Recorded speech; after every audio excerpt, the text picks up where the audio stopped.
Welcome to today's Explainer. You know, if you've ever dealt with messy, redundant, or just downright confusing data, you know exactly why today's topic is an absolute foundational pillar of computer science. We're talking about database normalization. We're going to break down the exact methodology for taking a clunky, frustrating database and turning it into a sleek, optimized machine. Okay, let's dive into this. The core problem every single database engineer faces is eliminating chaos and redundancy. Imagine updating a customer's address in one place, only to realize it didn't update in 3 other places because the data was duplicated. That right there, that's a data anomaly. It's a glitch in data integrity where things just fall completely out of sync. So this explainer is really a quest to solve that massive problem of data chaos by using a highly structured, step-by-step approach. Here is the clear roadmap for our level-up journey today. First, the need for normalization. Second, understanding functional dependencies. Third, progressing through normal forms. Fourth, the BCNF boss level. And finally, real-world database optimization. All right, let's kick things off with Section 1, the need for normalization. We are essentially looking at 2 totally different realities here. On one side, you have the chaotic database. It's plagued by redundancy and anomalies, making even simple updates a total nightmare. Evaluating problem statements helps us identify our main objectives, which usually means moving as far away from that chaos as possible. On the other side, we have the normalized database. This is a system built strictly on solid engineering fundamentals designed for absolute data consistency. It's literally the difference between a tangled ball of yarn and a beautifully organized filing cabinet. To achieve that organized state, we have to keep our eyes on the ultimate engineering fundamentals. Our core goals of schema design are crystal clear. We must ensure data consistency, maintain data integrity, maximize efficiency, eliminate redundancy, and improve overall data organization. Every single technique we're talking about today traces right back to these 5 essential goals. If we apply these best practices in our database management, we permanently solve the problem of structural chaos. Moving right along to Section 2, understanding functional dependencies. Before we can fix a database, we really have to understand the theory and principles of computer science engineering behind it. Now, what's really interesting about this is that functional dependencies are basically the hidden logic of our data.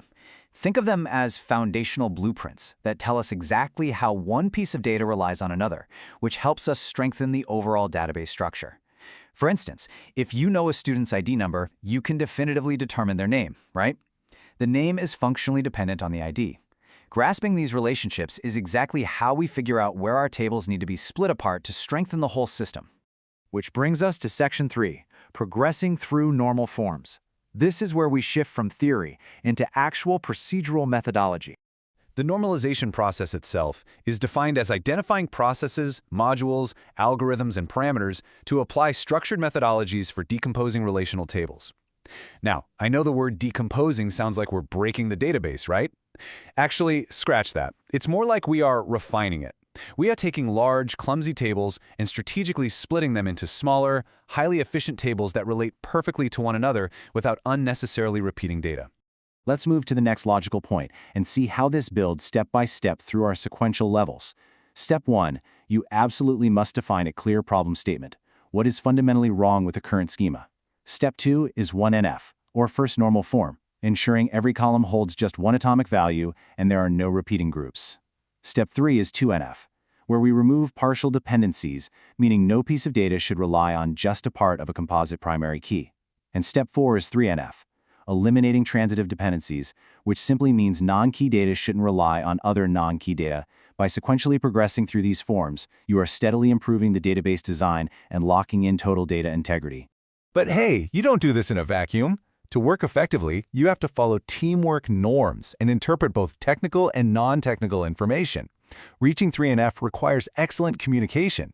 You're going to be talking to developers, project managers, and end users. You have to interpret both the hard technical data and the non-technical business needs as a cohesive team to get that database schema exactly right. And because the world of computer science moves at literal lightning speed, with cloud-native and distributed databases constantly evolving, you must stay updated with these advances to ensure maximum data integrity and efficiency. Continuous learning isn't just a nice-to-have, it's a hard requirement for sure if you want to keep your systems running at absolute peak performance. All right, get ready, because it is time for Section 4, the BCNF boss level. Enter the Boyce-Codd normal form, or BCNF. This is an advanced normalization technique specifically designed for eliminating lingering anomalies and vastly improving database structure. Even after hitting 3NF, you might still have a rare scenario where a non-key attribute determines part of a primary key, like, say, a specific professor dictating which course code is used. BCNF steps in to eliminate that final bit of redundancy.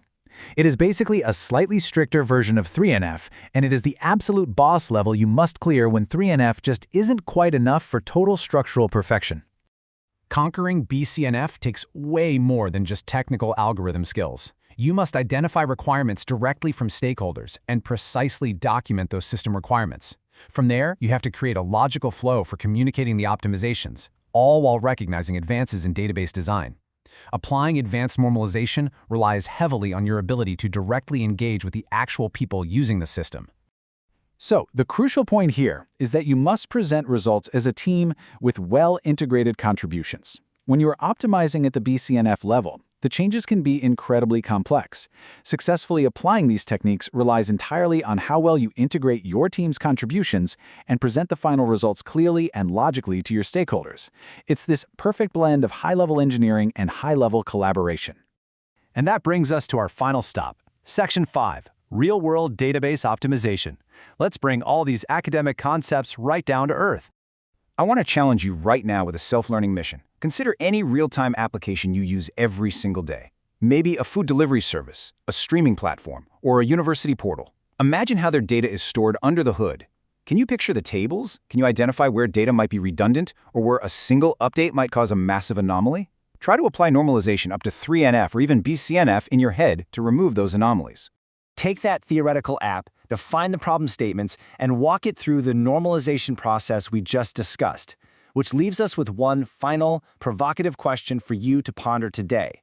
How will you apply BCNF to your real-time applications to eliminate those lingering anomalies? Keep learning, keep optimizing, and I will catch you next time.